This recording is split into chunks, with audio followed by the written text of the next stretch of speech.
just a taxpayer, a small businessman trying to survive in this economy. And I have to admit, I just got up early this morning and just got to the Capitol here to apologize.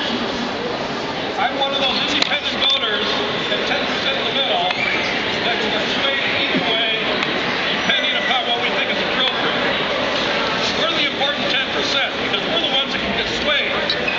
People on the left are going to vote the way they vote. The right is going to vote the way they vote. The ones in the middle, like me, are the ones that are going to look at issues. Now, in the last election, I voted for Russ Feingold for senator.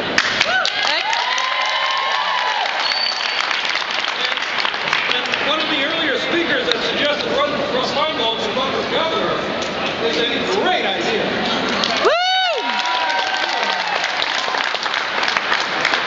However, I came here to apologize because I voted for Scott Walker. Everybody makes mistakes.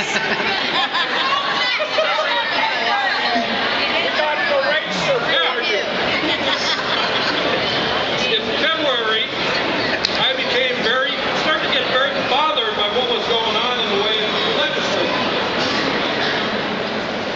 I began to write to my senator, Kenzie, who is a Republican, who is not going to be subject to recall.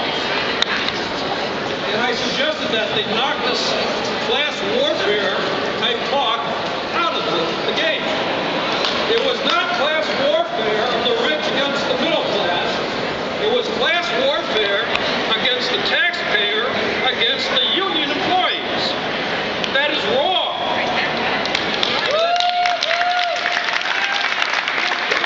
We're all citizens of the state. Now, I was still waffling at the end of February. Last Wednesday, after work, I turned on the TV and it happened to be 6 o'clock. And it just happened to be when they were just starting that committee meeting with the 5 Republicans and 1 Democrat. The Republicans did not let that Democrat speak.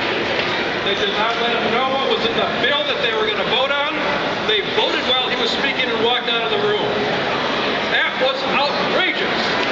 Absolutely outrageous. They went into the Senate room and they voted the bill through. I was so outraged that night that I went on the internet. I had not read the bill yet. I finally found a copy of the bill. It took some work. How many of you have read the bill? Actually read the bill. If you haven't read the bill, you've got to read the bill. It's 144 pages long, but most of it's legalese. This is the first 8 pages. This is all you need. You read this and you are going to be absolutely outraged about what is happening in this state. It's hard to know where to begin, but it is definitely a declaration of war against the middle class, against poor people, against the medical people that need medical assistance. How many of you read Stephen King? Receive what? Read Stephen King. Have you ever read Stephen King?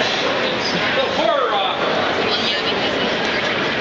When you read this, Stephen King takes a back seat.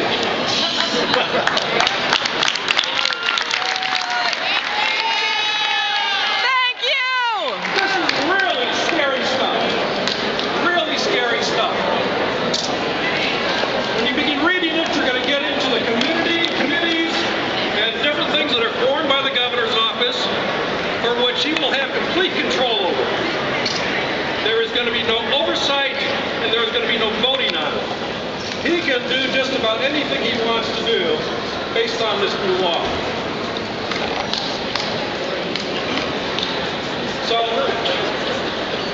what I suggest you do,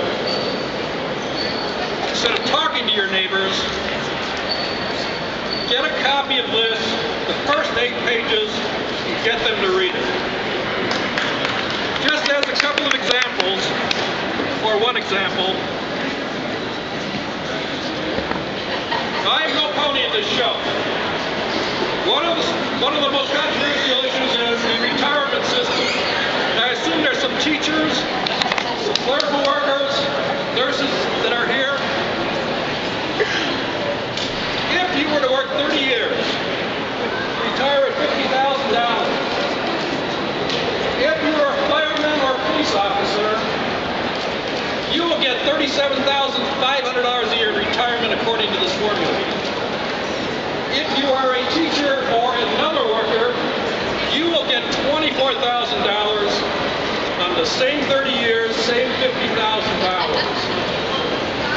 Now, I have nothing against the firefighters, but this is completely wrong. Teachers and other public employees should be getting the same amount of benefit in their retirement.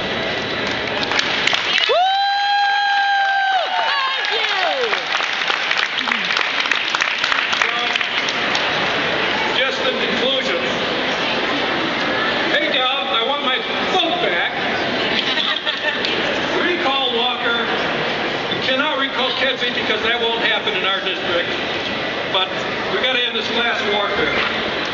So recall Walker now.